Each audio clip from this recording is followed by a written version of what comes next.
142 people aboard Flight 171 have died following the crash in the western Indian state of Gujarat. The plane bound for London Gatwick crashed this morning shortly after takeoff in the city of Ahmedabad, hitting a hostel for trainee doctors. Of those on board the Boeing Dreamliner 787, 53 were British nationals. Miraculously, one passenger, a British man, has survived and was able to walk away. We'll hear from his family tonight. The flight took off at 1:40 p.m. local time on a 10-hour flight to Gatwick. It was only 600 feet or so in the air when it came down less than a minute later.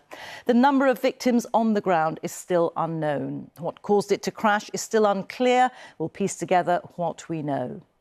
And tonight we'll hear from our correspondent Yogita Limai, who's at the scene of the crash, and Samira Hussain at the local hospital. First, let's join Yogita at the site of the crash. Rita, an acrid smell of burning rubber, wood, plastic hangs thick in the air here at the crash site. The buildings that you can see behind me completely charred, and there's a row of those leading right up to the place where the aircraft actually crashed. It's been cordoned off now, but we were there earlier and literally we were walking through charred pieces of metal along the way. We saw bodies that were being pulled out, parts of rubble that were still smoking, parts of rubble that were still on fire. And we still don't know how many people who were in this densely residential area, populated area, were killed in that crash. But here is how events unfolded today. It was meant to be a 9-hour journey, a plane carrying hundreds of passengers, hundreds of dreams. But just after takeoff, and in what must have been terrifying moments for those on board, this flight made a frantic mayday call. But when air traffic control responded, silence, followed by a deafening explosion. All of it caught on camera. The plane crashed just outside the airport complex, on buildings used as accommodation by medical students at a government college and hospital. Firefighters and emergency responders were rushed in, tackling the blaze caused by a plane tank full of fuel, not an easy task. Many locals ran in to help. We met one of them later in the day. Ravi Vacheta described what he saw. I heard a loud explosion. Then I went to the spot and saw smoke billowing out. We went in with the emergency response team and helped to pull the bodies out. Everything was charred. It was very difficult and the heat coming from it was intense. Several hours after the crash, the wreckage was still smoking. Working into the night, rescuers pulled out more dead. You can see there's a tree that has been upturned and is still smoking here, and behind me literally everything is charred. It's actually quite hard to even talk because the air is still smelling very acrid. It's still full of smoke, and I'm just going to try to walk around and show you the scale of the destruction there behind me. That's where the plane crashed, but literally there's a row of buildings, about I've counted 5 or 6 of them, that have been completely charred. So the scale of devastation on the ground as well, where the crash occurred, the residential area where the crash occurred, is just massive. It's still unclear how many residents have died, but Air India has said all passengers were killed except one person. This British national, who was on board the aircraft, miraculously walked out alive. He's being treated in hospital.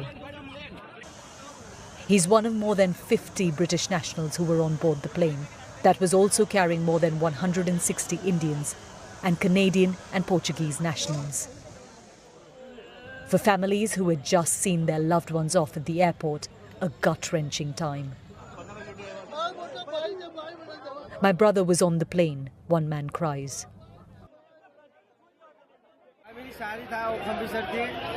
My sister-in-law was going to London.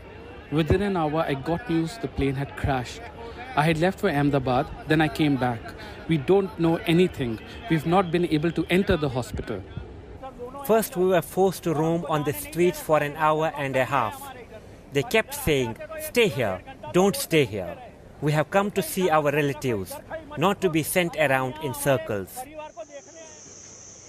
Only 3 years ago, Air India became a private airline from being India's national carrier, bought by an Indian business giant, the Tata Group.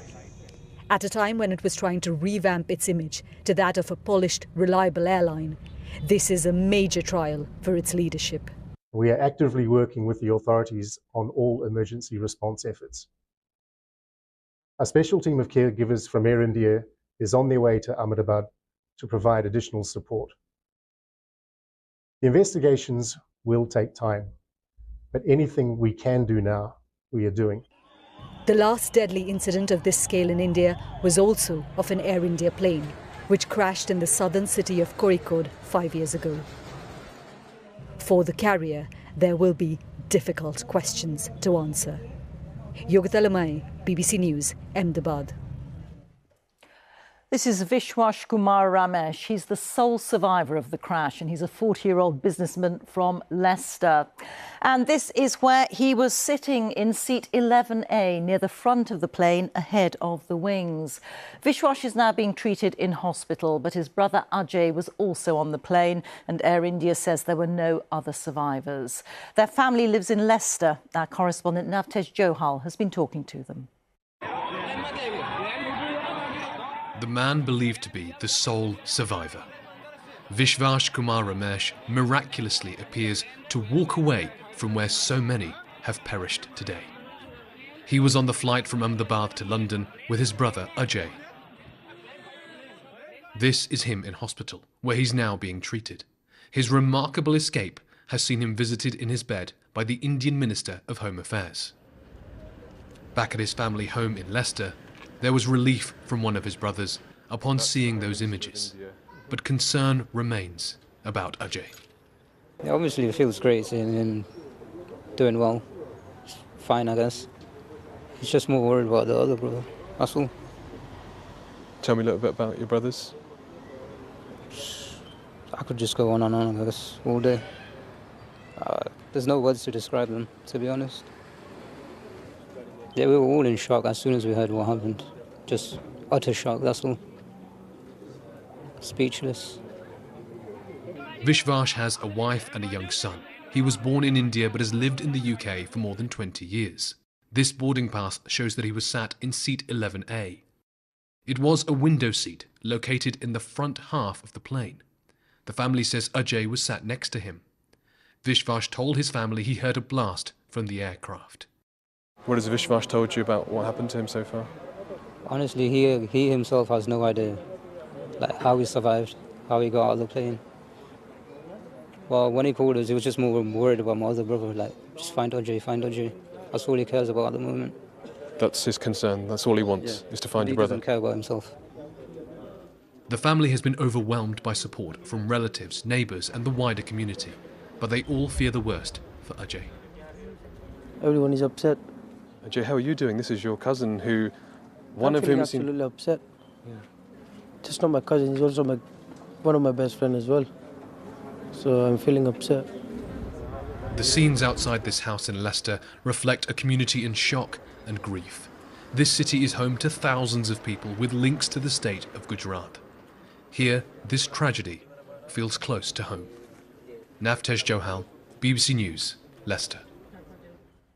Well, we're learning more tonight about the people who died in the crash. Among the 52 British people who lost their lives are Javid and Mariam Saeed from London, who died alongside their 2 young children, and Akhil Nanabawa and Hannah Varaji and their daughter Sarah from Gloucester. Prayers have been held tonight for some of the victims. Seema Katecha reports. Hindu prayers for the dead and the families who will never see their loved ones again. Several members of this congregation knew someone on that fatal flight. It's a really big loss for us, and we all know the person. I'm from Gujarat, and Ahmedabad is just nearby. Really painful. We pray today. There are hundreds of thousands of people of Gujarati heritage in the UK, and this flight was coming from Gujarat. But what the worshippers here have made clear is that this prayer is not just for one community, it is for all the communities affected by this crash. The former Chief Minister of Gujarat, Vijay Rupani, was a close friend of the priest here and is believed to have been on the plane. He gave us encouragement, always support to the Gujarati community. It's very sad news. In one family, you lost one person, but the entire community, you lost so many people. How you can cope? And that's the reason we kept the prayers here. We are in the airport, just boarding. Goodbye, India. Others in their prayers, a married couple, Jamie and Fingal Greenlaw Meek, who run a wellness and spiritual retreat in London. This was their last Instagram post before their flight. Also, Javed Ali Syed and Mariam Javed Ali Syed. They were killed along with their 2 children. They lived in West London. Mariam had a job at Harrods and Javed worked at a West London hotel. And Akhil, Nana Bava and Hannah Varaji also died alongside their 4-year-old daughter, Sarah, who's been described as a ray of sunshine. Tonight, a sense of shared grief hangs heavily here as people remember those so tragically lost 4,000 miles away. Seema Katecha, BBC News. The Prime Minister Sir Keir Starmer spoke in Downing Street this evening about the crash and its impact on people here. Well, the images and news from India is absolutely devastating, and I speak for the entire country in saying our thoughts are with each and every one of those involved. There will be British and Indian families across the land who are absolutely impacted by this, and our thoughts first and foremost are with them. Obviously the investigation is going on. We've dispatched an investigation team that's been deployed. The Foreign Secretary is leading on this, and we'll obviously update as soon as we can. At least 50 injured medical students are being treated in hospital after the plane crashed into a doctor's hostel in the city. Others were injured at the scene where the plane came down. The bodies of the dead were taken to the civil hospital in Ahmedabad, from where we can join Samira Hussain now. Samira. Rita, after the horror of the day, it is the grim reckoning of the night. Things are pretty quiet here at the hospital as reality sets in. This is no longer a search for survivors, but the painstaking task of identifying the dead. The rush to save survivors, the force of the crash, and the explosion that followed. Most didn't stand a chance. Sonal Ben's aunt and uncle were visiting from London. We dropped her off, and in just a few minutes we got the message to come to civil hospital. Tulsi Bhai Bill saw the flames and ran towards the crash site. We pulled out 2-3 bodies. We ourselves got very scared. When I was pulling out one of the bodies, a hand came into my hand. We rushed the bodies to the hospital. Several hours after the crash, people still searching for news, but the rescue operation now officially over. Everyone on that plane has died, save for just one person. And so now the arduous task of identifying the bodies has begun. So family members have all assembled here, and they're coming to give DNA samples. Because the bodies are so disfigured, the only way to be able to match people is by testing their DNA. India's Home Minister says the true number of dead will take time. We will give the official death toll after the DNA is taken and their identities have been confirmed by the authorities. But even when all the dead have been accounted for, the grieving for them will only have just begun. Terrible scenes there at the hospital, but establishing the number of people who've died and exactly what happened is going to take time, isn't it? Absolutely. What the hospital officials are saying here, that it could take 72 hours for that DNA testing to be complete. So family members are just left waiting to hear. And of course, it's not just the people that were in the plane, that were on that plane, but then there were also the people that were at the college that also need to be identified. This is just a grueling time, and I just want to sort of set the scene here. You know, this is the main hospital where many of the bodies were brought, and earlier today it was quite a scene. There were so many people that were coming, and it wasn't just family members and friends, but it was just people in the community. You have to understand that this is just such a horrific crash, and so many people were just overcome with grief that they wanted to be here to offer their support. People have been distributing water to people. They've been offering food.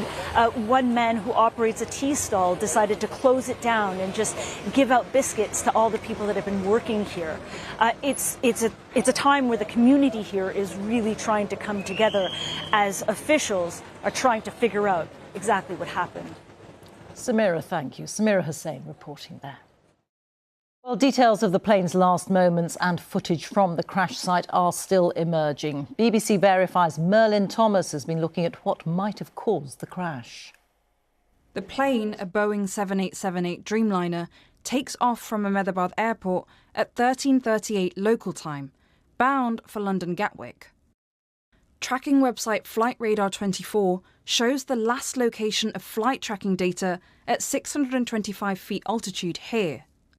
We showed experts the footage who say that the plane appears to be pitching up to try to gain altitude. And you can see its landing gear is down, when normally it would be retracted within 10 to 15 seconds of flight. The crash site and its aftermath is just over 1.5 kilometres from the end of the runway. The tail of the plane is lodged in a building here. It's part of the BJ Medical College. It's on the site of a hospital complex. At least 50 medical students have been taken to hospital. We know where this is because we've matched these buildings and aftermath to publicly available photos from the scene. The Dreamliner 7878 has been in operation with Air India since 2014. So what could be the possible cause? For some reason, enough lift wasn't being generated to keep the aircraft climbing. That's usually associated with not enough thrust for some reason or another. But more than stating that would be to get into the realms of speculation. Some experts told BBC Verify the plane's wing flaps didn't appear to be extended, which could be a factor which led to the crash. Others say the video quality makes it too hard to tell. The investigators will certainly look at the flight data recorder and the cockpit voice recorder to determine if those flaps and slats were not extended or whether they were, if it appeared to be an airplane issue or if it was a pilot issue and failure to set the flaps and slats when they should have. Now, investigators will hope to find the black box amongst the wreckage to piece together what happened. Merlin Thomas, BBC News. This is the first fatal accident involving a Boeing 787 passenger jet known as the Dreamliner. Nick Marsh, our transport correspondent, is here with me. And Nick, what sort of record does this type of aircraft have? What has Boeing said? Well, until today, Rita, a very good record. The 787 Dreamliner is a mainstay, really, of this kind of intercontinental travel. I mean, it was only last month that Boeing was celebrating its billionth passenger on this type of aircraft, which just shows you, how popular and, how reliable it's been until now. The issue is that when you have news like this, you hear the word Boeing, you hear crash, you think of those fatal incidents in places like Indonesia, Ethiopia, where hundreds of people died. Now, that was Boeing's fault. That was faulty software, which was an issue, and that's what caused those planes to go down. Today is different. Firstly, because those incidents involved a different model, the 737 MAX. This is the 787, completely different. Secondly, and very importantly, as we've been hearing there in Merlin's report, we don't know what caused this crash. There's no suggestion at all that Boeing, the manufacturer, really is to blame at all. But in any case, it's Boeing again. Its name's being associated with bad news. They've been losing so much money recently, and this is going to be another challenge for the company. OK, thank you very much. Nick Marsh there. Let's get a final word with our correspondent Yogita Lemai, who's in Ahmedabad. And Yogita, this is an accident with catastrophic consequences. What will happen in the next hours and days? Well, for the next few hours, for the next few days, I think we're going to see the operation continue here, and I'm going to show you why again, just to try to give you a sense of the scale. So those burnt out buildings behind me, those are at least 500 meters from the crash site, because this plane, which had a full fuel tank, crashed. The flames that came in engulfed all of this. There are earth movers here on standby. The actual crash site is down this road. There are barricades here. We can't go further at the moment. But earlier today, we were able to get there.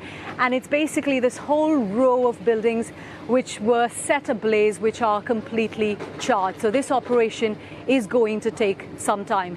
There are expectations here that Prime Minister Narendra Modi might be visiting, although we don't have confirmation of that yet. This is his home state of Gujarat. But the biggest and most difficult questions, of course, for Air India, it's announced compensation for the victims, roughly £86,000 for the family of each person who was killed. But difficult questions about what happened on that aeroplane. And for a company that was trying to revamp its image, that was trying to say it's a modern, new, sleek Air India, it was privatized 3 years ago after being India's national carrier. This, what's happened today, is going to come as a deadly, crushing blow. Thank you. Yogita Limai there, reporting from Ahmedabad.